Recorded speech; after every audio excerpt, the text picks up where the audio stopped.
Hello friends, आपका स्वागत है आपके अपने YouTube channel trader maker R. आज हम बात करने वाले हैं कि जो शेयर मार्केट में ऑप्शन ट्रेडिंग होती है, तो एक सफल ऑप्शन ट्रेडिंग करने के क्या नियम हैं। एक नए ट्रेडर को पता नहीं होता है कि उसे किन बातों का ध्यान रखना है जिससे वो एक सफल ऑप्शन ट्रेडिंग कर सके। तो चलिए बिना देरी के हम जल्दी से शुरू करते हैं और देखते हैं कि सफल ऑप्शन ट्रेडिंग करने के लिए हमें किन किन बातों का ध्यान रखना होता है। पहला नियम, ऑप्शन ट्रेडिंग से दूर रहो। अब आप सोच रहे होंगे कि भाई वीडियो तो यही बना रहे हैं कि ऑप्शन ट्रेडिंग सफलतापूर्वक कैसे करें, और पहला नियम ये बता रहे हैं कि ऑप्शन ट्रेडिंग से दूर रहो। बिल्कुल, क्योंकि ऑप्शन ट्रेडिंग एक ऐसा कुआं है जिसमें आपकी पूंजी अंदर तो जाएगी लेकिन बाहर नहीं आएगी। भले ही आप बायर हो, चाहे आप सेलर हो, चाहे आप छोटे मोटे ट्रेडर हो, या आपने लाखों करोड़ों रुपए लेके भी बैठे हो, तो आप इसमें जैसा फ़ायदा दिखता है वैसा उठा नहीं सकते हो। क्योंकि एक बार जब लॉस में गाड़ी आ जाती है तो उसे रिकवर करने के लिए उससे भी बड़ा बेनिफिट चाहिए होता है जो हम कर नहीं पाते हैं। तो इसलिए सिंपल सी बात यह है कि आप स्टॉक्स में निवेश कीजिए, ऑप्शन ट्रेडिंग से दूर रहिए। लेकिन अगर फिर भी आपका मन कर रहा है कि मुझे ऑप्शन ट्रेडिंग करनी ही है, तो चलिए हम आगे बढ़ते हैं और देखते हैं किन किन बातों का ध्यान रखना है। तो इसका दूसरा नियम ये है, अगर आप ऑप्शन ट्रेडिंग कर ही रहे हैं तो इस बात का विशेष ध्यान रखें कि पूरा जमा पैसा ऑप्शन ट्रेडिंग में कभी मत लगाओ।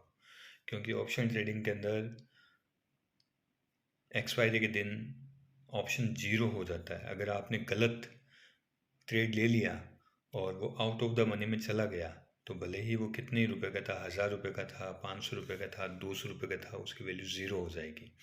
इसलिए जब तक आपको बाज़ार की समझ नहीं आती है, आप बाज़ार को संभाल नहीं पाते हैं, या समझ आने के बाद भी, संभाल पाने के बाद भी कभी भी पूरा जमा पैसा आप ऑप्शन ट्रेडिंग में मत लगाओ।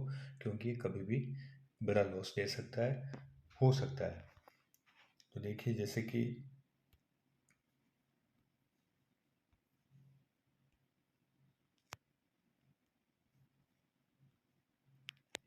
अभी हमारे पास में मान लीजिए 100 रुपये हैं और हमने आज ही 100 रुपये उसमें ऑप्शन ट्रेडिंग में लगा दिए, और पता चला कि इस दिन एक्सपायरी थी और एक्सपायरी के दिन 100 रुपये का जो ऑप्शन था वो ज़ीरो हो गया।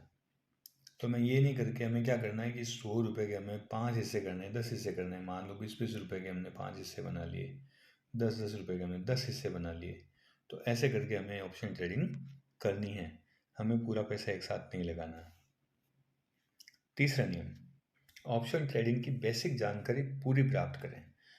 होता क्या है कि नए ट्रेडर आते हैं, उन्हें पता ही नहीं होता है और कि बीई क्या है, पीई क्या है, सीई क्या है, कॉल ऑप्शन क्या होता है, पुट ऑप्शन क्या होता है, ऑप्शन बाइंग करना किसे कहते हैं, ऑप्शन सेलिंग करना किसे कहते हैं, और किस दिन कौन से डेरिवेटिव की एक्सपायरी डेट है, एक्सपायरी डे है। ऐसा उसको कुछ भी पता नहीं होता है। वो सीधा ही जब बेसिक जानकारी प्राप्त किए बिना चला जाता है, तो मान लीजिए कि उसने सी खरीद लिया। अभी वो जाता है और जाकर के वहाँ पे एक कॉल ऑप्शन खरीद लेता है कि वो सी खरीद लेता है। अब उसका सी 100 रुपये है, वो देखता है चलो मैं इसको रखूँगा, हाँ आज ये 80 रुपये चला गया है। वो सोचता है कि मैं इसको कल बेचूंगा। अब उसको ये पता ही नहीं कि भाई ये कॉल ऑप्शन है, ये मार्केट जब ऊपर जाता है तब इसकी रेट बढ़ रही है। जबकि यहाँ दिख ही रहा है कि मार्केट नीचे जा रहा है, फिर भी उसमें बना रहता है कि उसे पता नहीं होता। उसको लगता है ऐसे कि 100 रुपये कभी भी हो जाएंगे। दूसरा, अगर मान लो उस दिन एक्सपायरी है तो ये 80 रुपये भी 0 रुपये में चल जाते हैं। उसको एक्सपायरी का पता ही नहीं होता है कि एक्सपायरी कब होती है। तो वो बैठा रहता है बिना जानकर, और अचानक से देखता है कि 2:30 बजने के बाद में, अरे 80 रुपये के तो इसके 40 रुपये हो गए, 40 के उसके 20 रुपये हो गए, 20 से उसके ज़ीरो हो गए। तो फिर वो ऐसा करके अपना सारा पैसा गंवा देता है। तो इसलिए कभी भी इसके अंदर हमें बिना पूरी जानकारी प्राप्त किए call option, put option, expiry, derivative, उनके एक्सपायरी डेट, सारी की सारी चीज़ें पता होनी चाहिए। इन द मनी क्या होती है, आउट ऑफ द मनी क्या होती है, at of the money, strike price क्या होती है, सारी चीज़ें पहले हमें पता करनी चाहिए, सीखनी चाहिए। उसके बाद में ऑप्शन ट्रेडिंग के बारे में सोचना चाहिए। इसके बाद में आ जाते हैं हम चौथे नियम पे। चौथा नियम ये कहता है कि छोटी रकम से ऑप्शन ट्रेडिंग 3 माह तक, 3 महीने तक आपको अगर ऑप्शन ट्रेडिंग करनी है, सीखना है, तो पहले 3 महीने तक आप छोटी रकम से ऑप्शन ट्रेडिंग करें, अपने लक को और लर्निंग की चेकिंग करें, क्योंकि इसमें आपको सीखना भी ज़रूरी है, साथ में आपका लक भी होना चाहिए। कई लोगों के भाग्य में पैसा लिखा होता है, तो अगर लिखा हुआ है तो फिर आपके वो मामले चलेंगे, और नहीं लिखा हुआ है तो आप भले ही कितनी लर्निंग कर लो, कुछ ही कर लो, इसमें पैसा डूबने वाला ही है। तो आपको 3 माह तक क्या करना है, आपको मान लीजिए कि आपके पास में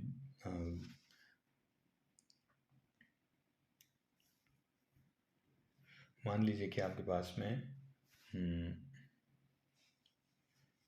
1,000 रुपये है, ठीक है। तो आप 1,000 रुपये के 3 महीने के हिसाब से ये मान लीजिए कि इसमें 200 रुपये कर दीजिए कि मुझे एक बार के अंदर 200 रुपये से ही ट्रेडिंग करनी है, या 10,000 रुपये तो 2,000 रुपये से ही ट्रेडिंग करनी। तो आपको ये से 2,000 रुपये करके इसके 5 हिस्से या 6 हिस्से कर लेने हैं, और केवल एक हिस्से से 1 वीक तक आपको ट्रेडिंग करनी है। अगर मान लो ये हिस्सा ख़त्म हो गया तो फिर आपको दूसरा हिस्सा उठाना है, उससे ट्रेडिंग करनी है, वो हिस्सा भी ख़त्म हो गया, फिर तीसरा हिस्सा उठाना है, उसके बाद ख़त्म करनी है। 10,000 रुपये पहले कभी एक साथ नहीं लगाने, भले आप प्रॉफिट भी कमा रहे हो, आपको दिख रहा है, लेकिन फिर भी आप कभी नहीं लगाओगे, पहले केवल 2,000 से। जब ये 2,000 ख़त्म हो गए, फिर 2,000 ख़त्म हो गए, तो फिर अगले 2,000। और अगर आप इन सब से इस 10,000 रुपये को पूरा करते समय 3 महीने के बाद में अगर आप प्रॉफिट में चले जाते हो, तब तो आप ऑप्शन ट्रेडिंग करना। और अगर ये 10,000 रुपये 5 हिस्सों में बांट के 3 महीने के अंदर अगर आपसे ये पैसा भी पूरा नहीं चलता है, समाप्त हो जाता है, तो फिर समझ जाना कि ऑप्शन ट्रेडिंग आपके लिए नहीं बनी है, आप इसे हैंडल नहीं कर पाओगे और बड़ी रकम भी गंवा सकते हो। तो तीसरा नियम, चौथा नियम हमने पढ़ लिया। पांचवा, चौथा नियम, फिर देखो पांचवा नियम, न्यूज़ देखकर ऑप्शन ट्रेडिंग नहीं करनी है। कई बार क्या होता है कि हमें न्यूज़ मिल जाती है। क्या न्यूज़ मिलती है कि साहब SBI बैंक का रिजल्ट बहुत अच्छा आया, और हम इस न्यूज़ को मान के सोचते हैं कि भाई SBI का रिजल्ट अच्छा आया तो बैंक निफ्टी ऊपर जाएगा। ऊपर जाएगा तो हम सुबह उठते ही या शाम को ही कॉल ऑप्शन खरीद के बैठ जाते हैं, बड़ी मात्रा में खरीद के बैठ जाते हैं, और सुबह क्या करता है, ऑपरेटर अपना गेम करता है, मार्केट अपना गेम करता है, वो ऊपर नहीं जाके साइडवेज हो जाता है या नीचे चला जाता है तेज़ी से। और जब हम न्यूज़ क्या है सोचते हैं, तो सोचते हैं कि भाई अभी न्यूज़ का असर हुआ नहीं है, अभी तो नीचे जा रहा है, ऊपर आएगा। हम क्या करते हैं, नीचे जाने के बाद में उसको और एवरेज करने की कोशिश करते हैं, और एवरेज करने की कोशिश करने के बाद में वो और नीचे चल जाता है, तब हमें समझ में आता है कि भाई ये न्यूज़ असर नहीं कर रही है, हम सोचते रह जाते हैं और हमारा नुकसान हो जाता है। तो न्यूज़ देख के कभी भी ट्रेडिंग नहीं करनी है। न्यूज़ एक प्रकार का ट्रेप भी हो सकता है। अगर एक स्ट्रॉन्ग न्यूज़ है, स्ट्रॉन्ग न्यूज़ मतलब जैसे मान लीजिए कि अभी मार्केट में आ गया कि एक बहुत बड़ा युद्ध हो गया, तो ये एक स्ट्रॉन्ग न्यूज़ है। इसके आधारित पता है कि मार्केट डाउन जाएगा, निश्चित है। अगर मान लो कि GDP इसके आंकड़े बहुत ज़्यादा बढ़िया हैं, तो ये मान लो कि मार्केट ऊपर जाएगा। मान लीजिए कि देश के अंदर कोई ऐसा हो गया, विदेश के अंदर कुछ ऐसा हो गया, या बहुत बड़ा आंकड़ा अच्छा निकल के आ गया, कोई नेगेटिव न्यूज़ बहुत बड़ी आ गई, तो उस समय हम निश्चित रूप से मान सकते हैं कि इसका प्रभाव तो होगा ही होगा। लेकिन एक मामूली डेटा आ जाते हैं, एक मामूली न्यूज़ आती है उड़ती उड़ती, ऐसा सुनने में आया, ऐसा हो सकता है, वैसा हो सकता है, और उसके आधार पर हम ट्रेड लेते हैं, तो ये मान के चलो कि वो ट्रेड गलत जा सकता है, तो हमें ऐसे ट्रेड लेने से बचना है। छठा नियम, यूट्यूब टेलीग्राम चैनल के भरोसे ट्रेड मत करना। आपको खुद को पता है कि ऑप्शन ट्रेडिंग में बहुत पैसा है। आप 2,000 रुपये लगाते हो, अगर आपका ट्रेड सही गया तो उस 2,000 रुपये आपके 6,000 रुपये बदल जाते हैं, 10,000 बदल जाते हैं, 30,000 बदल जाते हैं, लाख रुपये में बदल सकते हैं। तो अगर हमें सही ट्रेड करना आ जाए तो नो डाउट बहुत जल्दी पैसा कमाया जा सकता है, लेकिन ऐसा होता नहीं है। हमारे ट्रेड गलत जाते हैं, हम फ़ायदे में बैठे नहीं रह सकते, हम सही ट्रेड ले नहीं सकते। तो हम इसके लिए क्या करते हैं कि हम यूट्यूब और टेलीग्राम चैनल को देखना शुरू करते हैं। वो हमें बताते हैं कि ऐसे ऐसी लेवल्स हैं, ऐसे ऐसे ट्रेड है, आप ले लो। लेकिन होता क्या है, आप खुद ज़रा सोचो कि अगर मान लो कोई ऐसा बंदा है जिसको ट्रेड करना आता है, ट्रेडिंग करना आता है, वही तो यूट्यूब के ऊपर या टेलीग्राम के ऊपर आपको ट्रेनिंग दे रहा है। जब उसको खुद को आता है तो वो अगर 10,000 रुपये भी लगाएगा एक दिन के अंदर, तो उसके क्या बना लेगा, 20,000 बना लेगा, 30,000 बना लेगा, और कुछ नहीं तो 12,000 तो बनाएगा ही बनाएगा। 12,000 का मतलब भी इसमें हो गया कि उसने एक दिन के अंदर 20% का प्रॉफिट लिया है। तो जो बंदा एक दिन में 20% का प्रॉफिट ले रहा है, एक महीने के बाद तो इसके वैसे ही लाखों रुपए बन गए। तो जो लाखों रुपए कमा रहा है वो यूट्यूब के ऊपर, वो टेलीग्राम चैनल के ऊपर आपको अपना टाइम क्यों देगा? निश्चित रूप से हमें पता है कि वो दे रहा है तो उसके पीछे उसकी इनकम करने का एक नज़रिया है। या आप कभी भी देखोगे जो यूट्यूब पे आपको बताते हैं, टेलीग्राम पे बताते हैं, कभी भी वो अपना प्रॉफिट शो नहीं करते हैं। आप देख लेना, वो अपना प्रॉफिट कभी शो नहीं करेंगे। बोलेंगे ज़रूर कि ऐसा करना चाहिए, वैसा करना चाहिए, नहीं होता है। फिर टेलीग्राम पे सुविधा ये होती है कि वो क्या करते हैं, आपको ट्रेड देते हैं, और ट्रेड देने के बाद में अगर वो चला गया तो उसको कीप करते हैं। अगर वो राइट हो गया तो उसको कीप रखेंगे, और अगर मान लो रॉन्ग हो गया तो उसको डिलीट मार देंगे। जब आप उसकी हिस्ट्री देखोगे तो डिलीट वाले तो आपको मिलेंगे नहीं, केवल ये जो प्रॉफिट वाले हैं जिसने कीप कर रखे हैं वही दिखते हैं। तो हमें लगता है कि भाई टेलीग्राम चैनल तो बहुत ज़ोरदार है, ये हमें प्रॉफिट देगा।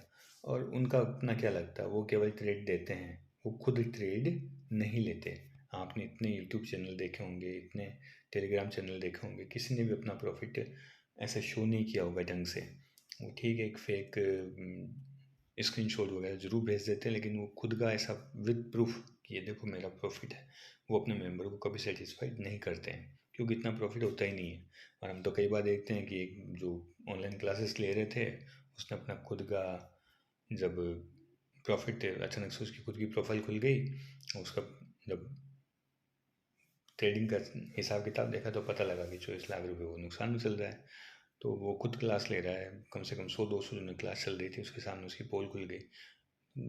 ऐसे पता लगता है कि भाई ये करने का कारण क्या है। जो आदमी अगर सही ट्रेड लेना चाहता है वो लाखों रुपए कमाएगा। लाखों रुपए कमाने वाला ऐसा छोटा मोटा काम और टाइम वेस्टिंग काम नहीं करता है। 7वां नियम, इसके बाद में आता है सबसे महत्वपूर्ण नियम। वही नियम है कि पहला नियम याद रखो, ऑप्शन ट्रेडिंग अपने बस की बात नहीं है। आप चाहे जितने नियम लगा लो, आप चाहो जितनी सावधानी बरत लो, आप चाहो जितना कुछ सीख लो, मार्केट के पास में आपको ट्रिप करने के लिए कुछ ना कुछ है।